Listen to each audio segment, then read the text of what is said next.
mina valisin natukene selle põhjal, et mul on endal on poeg, oli vist tol ajal vist kus 5-6 aastane. Vist oli 5 aastane siis, kui see projekt nagu jõudis minuni. Ja siis ma lugesin temale ette siis nagu õhtujutudeks neid. See, mis ta kõige rohkem naerma ajas, ma valisin selle. Aga jah, ma valisin natukene keerulise loo sellepärast, et siis kui meil oli mingisugune režissööride koosolek, just Janno Põldmaa niimoodi, et pilt, mis öösel liigutas, kuidas sa seda üldse kavatsed teha, et kuidas seda üldse animeerida.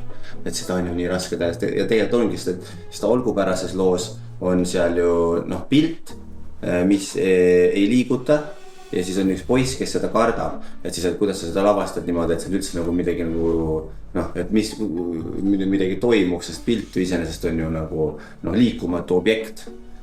Ja siit ma loodan, et Andrus ei pahanda, et me panime sinna siis päris palju tegelasi juurde ja laiendasime natukene nagu seda maailma. Kivirähk ei tea asjast midagi, minu teada. Kivirähk ei tea, et uued tegelased on juures ja aga midagi vast arvan, et Andrus on okei selle.